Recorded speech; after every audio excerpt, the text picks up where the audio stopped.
Hello students, this is Vimal Prajapati and in this video students we will solve exercise 2.1 of chapter 2 of class 8 maths NCERT. Students जो chapter है आपका 2 linear equations in one variable, ठीक है। तो यहाँ पे सबसे पहले तो कॉन्सेप्ट को समझ लेते हैं और उसके बाद हम एक्सरसाइज को सॉल्व करेंगे, ठीक है। Linear equations in one variable, तो सबसे पहले तो वेरिएबल आपको पता होना चाहिए, वेरिएबल, कांस्टेंट एंड इक्वेशन किसे बोलते हैं, इक्वेशन कैसे बनता है, ठीक है ना।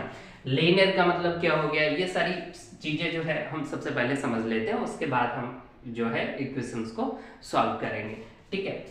तो मैं आपको बता दूं वेरिएबल जो है वो क्या होते हैं, ठीक है। वेरिएबल जो होते हैं ऐसे, मतलब यहाँ पे हम लेटर्स लेके चलते हैं। वेरिएबल जो है आपकी वो होते हैं जिनकी वैल्यू कुछ भी हो सकती है, ठीक है ना, और जिनको हम x, y, z स्पेसिफिक हम इनसे रिप्रेजेंट करते हैं, इनको हम वेरिएबल बोलते हैं। वैसे तो आप a, b, c मतलब कोई भी लेटर लेके चलेंगे तो यहाँ पे ये सभी जो है वेरिएबल का काम करेंगे इस चैप्टर में, ठीक है ना। तो यहाँ पे जो आपके इक्वेशंस दे रखे हैं इस एक्सरसाइज में, उसमें x, y, z ये वाले वेरिएबल यूज हुए हैं, तो मैंने यहाँ पे x, y, z को आपको बता दिया, ठीक है। तो x, y, z इनकी वैल्यू कुछ भी हो सकती है। x की वैल्यू कुछ भी हो सकती है, 5, 3, 4 है ना, कुछ भी हो सकती है।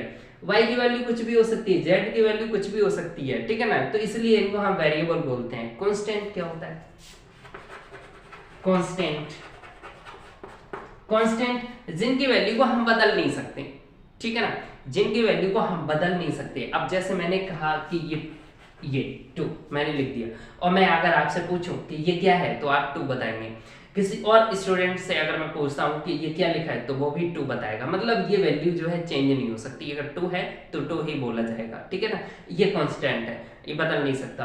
और ऐसी वैल्यू जिनको हम चेंज कर सकते हैं, ऐसे जैसे x, y, z इनकी हम वैल्यू कुछ भी बता सकते हैं, तो ये वेरिएबल हो गए, और जिनको हम बदल नहीं सकते वो कांस्टेंट, ठीक है।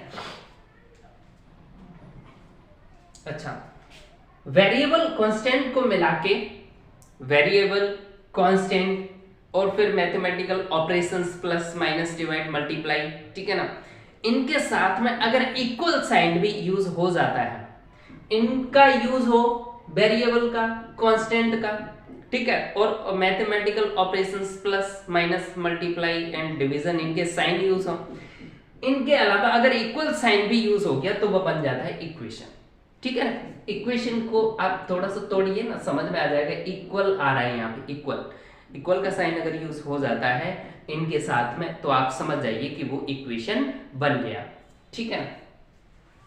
लीनियर, अब लीनियर का जो वर्ड है वो है रैखिक, हिंदी वर्ड रैखिक, ठीक है ना। मतलब इनका ये हो गया कि अगर मैं इसका ग्राफ ड्रॉ करूं तो एक लाइन ड्रॉ होगी, एक रेखा ड्रॉ होगी, एक लाइन ड्रॉ होगी, दैट मीन्स लीनियर बोल देते हैं इनको, ये लीनियर इक्वेशन। इनका मैं अगर ग्राफ ड्रॉ करूं ग्राफ पेपर पे तो इनका जो ग्राफ है वो एक लाइन बनेगा, ठीक है ना, इसलिए इनको लीनियर बोलते हैं। इक्वेशन समझ में आ गया, वेरिएबल समझ में आ गया और कांस्टेंट भी समझ में आ गया होगा, ठीक है। तो अब हम थोड़ा सा और समझ लेते हैं कि हम इनको जो है सॉल्व कैसे करेंगे, ठीक है। तो मेन कॉन्सेप्ट आपको जो दिमाग में रखना है वो क्या है। वैसे ये जो इक्वेशंस है इनको सॉल्व करने के आप एक से अधिक मेथड यूज कर सकते हैं, बट अभी जो मैं यहाँ पे मेथड आपको बताने वाला हूँ, यूनिक मेथड आप उनको मान सकते हैं। यहाँ पे हमारे इक्वेशंस को सॉल्व करने का जो हमारा तरीका है वो ये होगा कि हम वेरिएबल को एक साइड में रखेंगे और जो कांस्टेंट टर्म है उनको हम इक्वल के दूसरी साइड में ले जाएंगे। मतलब ये स्टेप हम यूज करेंगे, ये कंडीशन मेथड जो है हम फॉलो करेंगे। क्या कि हम इक्वल के एक साइड में वेरिएबल्स को इकट्ठा करेंगे और दूसरी साइड में हम कांस्टेंट टर्म्स को ले जाएंगे, ठीक है, ये हम मेथड यूज करेंगे। अच्छा, एक चीज और यहाँ पे है कि इक्वल साइन के दूसरी साइड में कोई भी चीज जब हम ले जाएंगे तो ध्यान रखना जो पॉजिटिव है वो नेगेटिव बन जाएगी और जो नेगेटिव है वो पॉजिटिव बन जाएगी, ठीक है ना। इस तरीके से हम बोल सकते हैं, नेगेटिव अगर इधर साइन है उधर अगर उस टर्म को भेजेंगे तो वो पॉजिटिव टर्म बन जाएगा, और अगर इधर पॉजिटिव टर्म है तो उधर भेजेंगे तो नेगेटिव टर्म बन जाएगा, ठीक है ना। इसी तरीके से डिवाइड को जब हम इक्वल के दूसरी साइड में भेजेंगे तो मल्टीप्लाई में हो जाएगा, और मल्टीप्लाई को अगर हम भेजेंगे तो डिवाइड बन जाएगा। ठीक है ना, ये आपको ध्यान रखना है। डिवाइड का साइन भी यूज हो सकता है, या फिर वो चीज अपॉन में लिखी हो सकती है, जब हम दूसरी साइड में भेजेंगे तो मल्टीप्लाई में चली जाएगी। और मल्टीप्लाई चीज को मल्टीप्लाई अगर किसी नंबर का जैसे किसी वेरिएबल के साथ मतलब मल्टीप्लिकेशन में है कोई नंबर, तो दूसरी साइड में भेजेंगे तो वो डिवाइड में पहुंच जाएगा। ठीक है ना, ये आपका जो है कॉन्सेप्ट। अब हम क्वेश्चंस को समझते हैं। यहाँ पे इक्वेशन है आपका फर्स्ट, x - 2 = 7। मीन्स हमें वेरिएबल x की वैल्यू यहाँ पे फाइंड करनी है। 2 और 7 क्या है, कांस्टेंट टर्म है। ठीक है, तो वेरिएबल को एक साइड में रखेंगे, मतलब x को हम यहीं पे बना रहने देंगे, ये तो कांस्टेंट टर्म है। ठीक है, इसको हम दूसरी साइड में ले जाएंगे, और दूसरी साइड में ले जाएंगे मतलब 7 की तरफ ले जाएंगे, तो ये आपका -2 है। और नेगेटिव वाली चीज को अगर हम दूसरी साइड में ले जाएंगे तो पॉजिटिव बन जाएगा।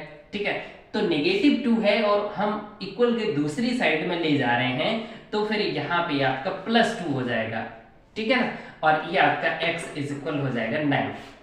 7 और 2 को ऐड कर देंगे, 9 बन जाएगा। ये आपका हो गया आंसर। ठीक है, नेक्स्ट क्वेश्चन को समझिए। यहाँ पे वेरिएबल y यूज हुआ है, मीन्स y की वैल्यू आपको फाइंड करनी है, तो वेरिएबल को तो हम एक साइड इधर ही रखेंगे। अब कांस्टेंट टर्म है वो 3 है, इसको हम ले जाएंगे दूसरी साइड में। ठीक है, इसको हम 10 की तरफ ले जाएंगे, तो ये है +3, +3 उधर जाएगा तो हो जाएगा -3। ठीक है ना, प्लस का माइनस हो जाता है, माइनस का प्लस हो जाता है, तो y आपका आ गया 10 - 3 मीन्स 7। तो ये आपकी वैल्यू आ गई y 7, ये आपका आंसर हो गया। नेक्स्ट क्वेश्चन है 6 = z + 2। यहाँ पे वेरिएबल इन्होंने z लिया है, तो हमें यहाँ पे z की वैल्यू फाइंड करनी है। अब इसको हम सॉल्व कैसे करें, हमें z की वैल्यू फाइंड करनी है, तो अब z लिखा है राइट साइड में RHS है, और लेफ्ट साइड में है आपका 6। ठीक है, तो यहाँ पे कोई प्रॉब्लम वाली बात नहीं है, आप z को इधर ही बना रहने दीजिए, कोई दिक्कत नहीं है। आप कांस्टेंट टर्म 2 को इधर लेके आ जाओ।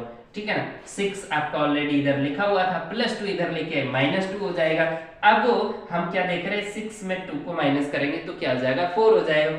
तो 4 = z, मतलब z की वैल्यू क्या आ गई, 4। अब इसको हम इस तरीके से भी लिख सकते हैं, नो प्रॉब्लम। ठीक है, z = 4।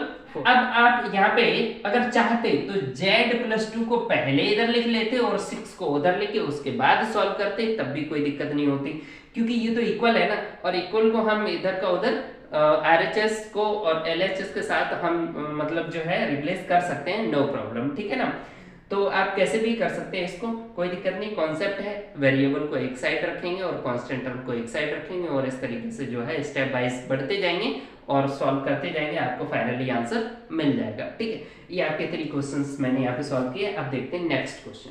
Next question number 4 is 3/7 + x = 17/4। Okay, तो मेथड वही यूज हमें करना है कि वेरिएबल को एक साइड रखना है, कांस्टेंट टर्म को हमें दूसरी साइड में ले जाना है। तो मैंने क्या किया, LHS में तो x रखा = 17/4 की साइड में कांस्टेंट टर्म 3/7 को ले जाएंगे, तो 3/7 जो है अभी कैसा है, पॉजिटिव है। ठीक है, अगर किसी भी नंबर के आगे या फ्रैक्शन के आगे अगर कोई साइन नहीं है, दैट मींस वो पॉजिटिव है। और अगर उधर ले जाएंगे हम RHS की तरफ ले जाएंगे, तो आपका -3/7 बन जाएगा, और ये आपका फ्रैक्शन बन गया, और इसे हम सॉल्व कर देंगे। या तो आप LCM मेथड यूज करिए या फिर क्रॉस मल्टीप्लिकेशन मेथड यूज यहाँ पे कर सकते हैं। तो 7 का इधर हम मल्टीप्लाई करेंगे, 3 का इधर करेंगे, अपॉन नीचे का नीचे करेंगे, तो ये आपका सॉल्व हो जाएगा। ठीक है ना, तो अभी मैंने इसको जब सॉल्व किया तो 17 7 आपका होता है 119, -4 का 3 में करेंगे तो आपका हो जाएगा 12, अपॉन नीचे का नीचे करेंगे तो आपका ये आ जाएगा। ठीक है ना, तो इस तरीके से हम जो है फ्रैक्शन को सॉल्व कर लेंगे, आपका आंसर जो है वो आ जाएगा 7। ठीक है, और ये आपका जब हम सॉल्व करेंगे तो ये अपॉन 28। ठीक है ना, और ये आपका आंसर हो गया। ठीक है, अब इसमें इसे चाहे तो सिंपलेस्ट फॉर्म में चेंज कर सकते हैं। ठीक है, अगर ये किसी भी नंबर से डिविजिबल है तो फिर आप इसे जो है सॉल्व कर सकते हैं आगे। ठीक है, इस तरीके से कोई सा भी नंबर आ सकता है सिंपलेस्ट फॉर्म में, अगर आना चाहे सिंपलेस्ट फॉर्म में या मिक्स्ड फ्रैक्शन में चेंज करना चाहे तो वो भी आप वहां पे आंसर दे सकते हैं। नेक्स्ट है आपका क्वेश्चन नंबर 5, 6x = 12। ठीक है ना, तो मैंने आपको बताया कि हम जो वेरिएबल है उसको हम एक साइड रखेंगे, जो कांस्टेंट टर्म है उसको दूसरी साइड में ले जाएंगे। बट यहाँ पे आप देख पा रहे हैं कि यहाँ पे वेरिएबल टर्म ही है, कांस्टेंट टर्म यहाँ पे नहीं है, बट वेरिएबल के साथ 6 इनटू में है। ठीक है, नो प्रॉब्लम। हमें तो x की वैल्यू फाइंड करनी है, तो हम केवल x को इधर रखेंगे और 6 को हम दूसरी साइड में ले जाएंगे। चेक आपको ये करना है, 6x के साथ है तो वो इनटू में है। ठीक है, यहाँ पे क्या था, अभी तक जो लास्ट क्वेश्चन सॉल्व कर चुके हैं उनमें प्लस या माइनस था, बट यहाँ पे 6 इनटू में है। और इनटू वाली चीज को अगर हम दूसरी साइड में ले जाएं तो क्या हो जाएगा, डिवाइड बन जाएगा। ठीक है, डिवाइड का मतलब है कि अब ये 6 इनटू में उधर जाएगा तो 12/6 हो जाएगा। ठीक है, या फिर 12 डिवाइडेड बाई 6, वैसे हम साइन यूज करके भी लिख सकते हैं इस वाले में, नो प्रॉब्लम। 6 से इसे हम कट करेंगे 2 आएगा, तो आपका आ गया आंसर x इज इक्वल 2। ठीक है ना। नेक्स्ट क्वेश्चन है आपका t/5 इज इक्वल 10। ठीक है, यहाँ पे वेरिएबल यहाँ पे t यूज हुआ है तो हम t की वैल्यू फाइंड करेंगे यहाँ पे। तो t इज इक्वल, स्टूडेंट्स यहाँ पे 5 का जो है इस वेरिएबल में क्या है, डिवाइड है। ठीक है ना, तो अब डिवाइड है तो उधर ले जाएंगे RHS की तरफ, तो डिवाइड है, डिवाइड वाला क्या बन जाएगा, मल्टीप्लाई में चला जाएगा। तो 10 आपका है, 10 के साथ मल्टीप्लाई हो जाएगा 5 का। ठीक है, तो यहाँ पे आपको वैल्यू मिल जाएगी t इज इक्वल 50। इस तरीके से ये आपका आंसर हो गया।